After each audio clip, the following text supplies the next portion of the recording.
नमस्कार दोस्तों, वैदिक मंथन चैनल में आपका स्वागत है। वैदिक युग के घाल में पुस्तक से छोटी बात बड़ी जानकारी देने की कोशिश करते हैं।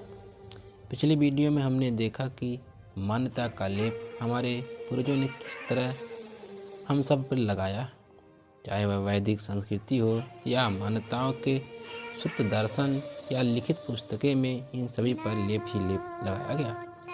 किसी भी वास्तविक संस्कृति में किसी व्यक्ति, समूह, लिपि, भाषा, ज्ञान, विज्ञान, सभ्यता, संस्कृति, जीव जंतु, सब पर ही लेप ऐसा लगाया गया है जिसको हम लोग अलग अर्थ में ही जानते हैं। साथ ऐसा नहीं था, हो सकता है वर्णों का या शब्दों को भी बदला गया। पाली भाषा में कुछ और अर्थ की ही ध्वनि संस्कृत भाषा में कुछ और अर्थ निकलता है। आइए आज कुछ और खास जानकारी को जानने की कोशिश करते हैं कि आप सब शब्दों के रूप को ध्यान से सुनिएगा। आइए शुरू करते हैं।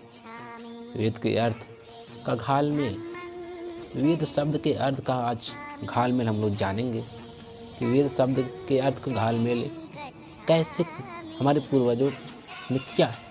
वेद सम्यक काल की भाषा पाली से निकला हुआ एक शब्द है। वेद सम्यक काल की भाषा पाली से निकला हुआ एक शब्द है जिसका अर्थ अनुभव होता है। वेद का शाब्दिक अर्थ अनुभव होता है। सम्यक काल में वेद शब्द का प्रयोग विशेषण के तौर पर पाली भाषा में किया जाता था। उस समय जब किसी को अपनी 5 इंद्रियों से इन इंद्रियों के विषय का स्पर्श होता था तो उसके लिए पाली में वेदना का उपयोग किया जाता।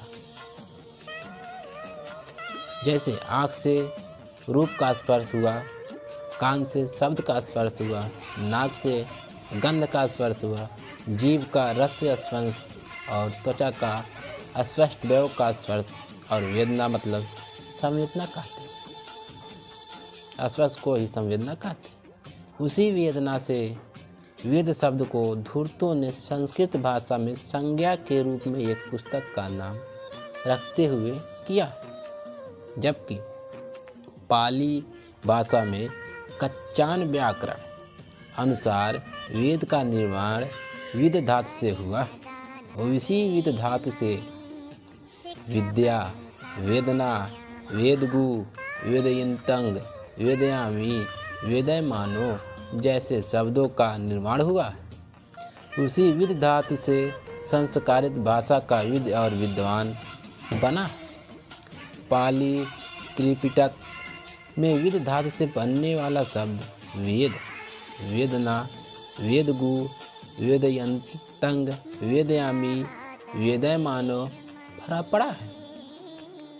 त्रिपिटक में ये शब्द अधिक बार लिखा पड़ा है।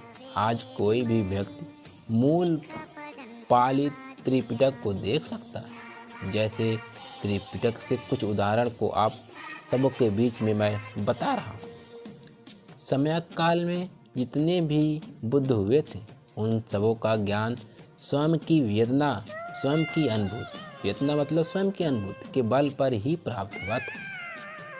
उसी वेदना से विद्या बना है, जिस विद्या का अर्थ अपनी अनुभूति द्वारा किसी विषय पर जब ज्ञान प्राप्त होता है तो वैसे ज्ञान को विद्या वाला ज्ञान कहा जाता है। जैसे भगवान गौतम बुद्ध को बोध वृक्ष के नीचे अपनी स्वयं की वेदना, स्वयं की अनुभूति द्वारा दुखों से कैसे मुक्त होंगे उसके बारे में उन्हें ज्ञान प्राप्त हुआ था। लेकिन वहीं पर जब कोई किसी पुस्तक को पढ़कर या किसी से सुनकर जो ज्ञान प्राप्त करते हैं उसे शिक्षा पाली भाषा में शिक्षा कहते हैं। ध्यान दीजिएगा, सम्यक काल के समय 8 अंगों वाला मार्ग जिसमें शील, समाधि और प्रज्ञा ये 3 मुख्य मार्ग था। जिसमें शील के अंदर 3 मार्ग हैं। जिसमें शील के अंदर 3 मार्ग हैं। वो 3 मार्ग हैं सम्यक वाणी, सम्यक कर्म और सम्यक आजीविका। और दूसरा समाधि। समाधि के अंदर भी 3 मार्ग हैं, सम्यक समाधि, सम्यक प्रयत्न और सम्यक समझ। और उसी प्रकार प्रज्ञा के अंदर 2 मार्ग हैं, सम्यक संकल्प और सम्यक दृष्टि। ये 8 मार्ग इस प्रकार हैं, ध्यान दीजिएगा। वाणी, कर्म, आजीविका, समाधि, प्रयत्न, समझ, संकल्प और 8वां है दृष्टि। अब प्रज्ञा में जो सम्यक दृष्टि, इस दृष्टि का अर्थ आंखों से देखने का नहीं होकर अपने ज्ञान की दृष्टि मतलब अनुभूति से देखने से था। उस समय इस ज्ञान की अनुभूति को जानने का 3 प्रकार था। नंबर 1 श्रुत ज्ञान, नंबर 2 चिंतन ज्ञान और नंबर 3 भावनामय ज्ञान। यह जो तीसरा भावनामय ज्ञान, यही अनुभूति वाला सर्वोत्तम ज्ञान होता था। इसे ही उस समय प्रज्ञा मतलब प्रत्यक्ष ज्ञान वाला ज्ञान कहा जाता था। इस भावनामय ज्ञान का अर्थ ही होता था कि स्वयं की वेदना, आज की संवेदना, स्वयं की वेदना मतलब पुराना वेदना, लेकिन आज जो हम लोग कहते हैं संवेदना वाली अनुभूति से भावित होते हुए जो प्रत्यक्ष ज्ञान अपने अंदर उत्पन्न हो, वह भावनामय ज्ञान ही वेदना वाली प्रज्ञा कहलाती थी, मतलब स्ववेदना वाली प्रज्ञा कहलाती थी। उस वेदना के आधार पर जागे हुए प्रत्यक्ष ज्ञान को वेद मतलब अनुभव कहते थे।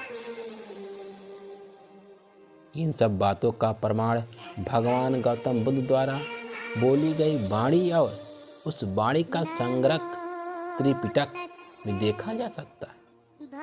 ऐसे त्रिपिटक की बात चली है तो उस त्रिपिटक के कुछ अन्य उदाहरण को आप देख सकते हैं। त्रिपिटक 3 खंडों में है, जिसके दूसरे खंड का नाम सुत्त पिटक है। उस सुत्त पिटक में 5 निकाय हैं। पहले निकाय का नाम दीघ निकाय है। इस दीघ निकाय में महासतिपट्ठान सूत्र का वर्णन है। इस महान सतिपट्ठान सूत्र में वेदना अनुपस्सना का एक अध्याय है, जिस अध्याय के पहले पैरा में ऐसा वर्णित है। ध्यान दीजिएगा, ये पाली भाषा में लिखा हुआ सब शब्द है। कथंच पन भिक्खवे भिक्खु वेदनासु वेदना अनुपस्सी विहरति इध भिक्खवे भिक्खु सुखंग वा वेदनंग वेदयमानो सुखंग वेदनंग वेदयमीति पजानाति दुखंग वा वेदनंग वेदयमानो दुखंग वेदनंग वेदयमीति पजानाति अदुःखम सुखंग वा वेदनंग वेदयमानो अदुःखम सुखंग वेदनंग वेदयामीति पजानाति। इसका अर्थ आप लोग ध्यान से सुनिएगा। और फिर भिक्षुओं, कोई भिक्षु वेदनाओं मतलब संवेदनाओं अनुभूतियों में वेदना अनुपस्सयी मतलब अनुभूति का ज्ञान होकर कैसे विहार करता है। यहाँ भिक्षु सुखद वेदना को अनुभव करता हुआ भली प्रकार जानता है कि मैं सुखद वेदना मतलब सुख की अनुभूति को अनुभव कर रहा हूँ, अथवा दुखद वेदना मतलब दुख की अनुभूति को अनुभव करता हुआ भली प्रकार जानता है कि मैं दुखद वेदना को अनुभव कर रहा हूँ, अथवा अदुखद और असुखद वेदना दुख सुख रहित अनुभूति को अनुभव करता हुआ भली प्रकार जानता है कि मैं अदुखद और असुखद वेदना को अनुभव कर रहा हूँ। उसी प्रकार दुख सच निर्देशो अध्याय है, उस अध्याय के 7वें पैरा को देखा जाए, उसमें भगवान द्वारा जो बोला गया है और आनंद ने जैसा सुना वही त्रिपिटक में अंकित है और वह इस प्रकार है।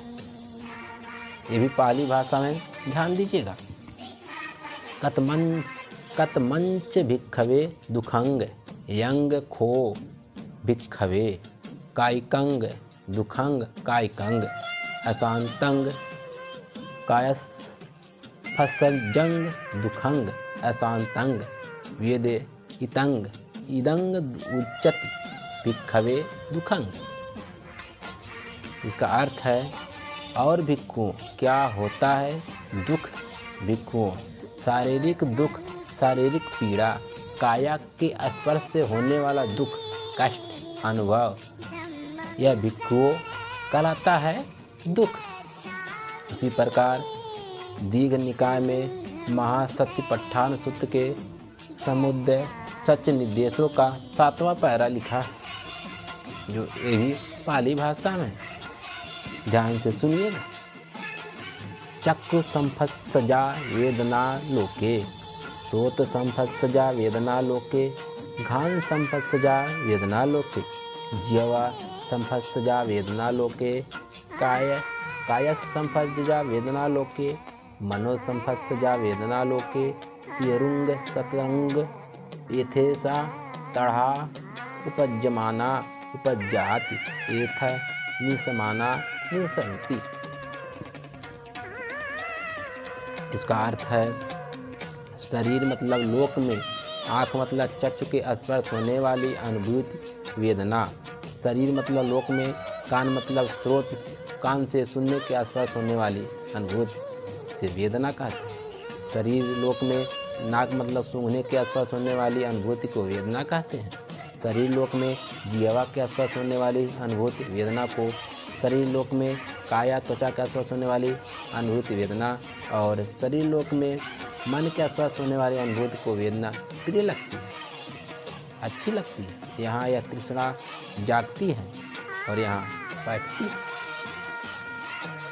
मित्रों, उसी प्रकार सूत्र पिटक के दीघ निकाय पुस्तक में संयुक्त निकाय खंड के जिसमें वेदना युक्त के सुख सुतंग में लिखा है सुखंग वा आदि वा दुखंग अदुखम सुखंग अजतंग चे वहिदा च यंग किंच अथित वेदितंग। इसका अनुवाद है अपने शरीर रूपी लोक में सुख, दुख या अदुख, असुख की अनुभूतियाँ हैं, फिर भले ही वे अध्यात्म मतलब अजतंग हो या बाह्य, ऐसा जो भी हो अनुभव करता है। आज बस इतना ही। हम फिर मिलेंगे अगली वीडियो में। तब तक के लिए नमस्कार।